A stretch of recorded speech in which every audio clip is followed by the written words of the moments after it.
Deux clientes m'ont dit la même phrase cette semaine. Ronald, on ne se dispute même plus. Et elles me l'ont dit comme si c'était une bonne nouvelle, mais souvent j'ai compris que ça ne l'était pas en fait.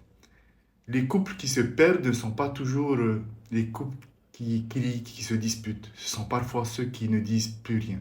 Tu sais, ceux qui dînent devant une série Netflix, qui répondent ça va alors que ça ne va pas, qui évitent les sujets sensibles parce que ils savent déjà que ça va finir en live.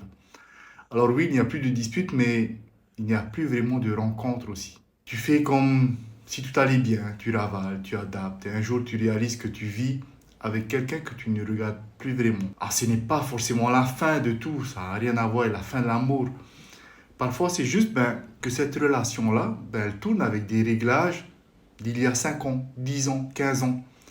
Et vous avez changé, vos habitudes, elles n'ont pas changé. Et le vrai déclic commence souvent par des micro-décisions. Ne pas répondre comme d'habitude, pas fuir dans son téléphone, regarder l'autre comme quelqu'un qu'on peut encore découvrir. Si c'est quelque chose que tu veux remettre de nouvelles habitudes justement dans ton couple, j'ai créé un challenge gratuit dans mon espace gratuit de Rise Up. Franchement, il te suffit de cliquer dans le lien, c'est complètement gratuit.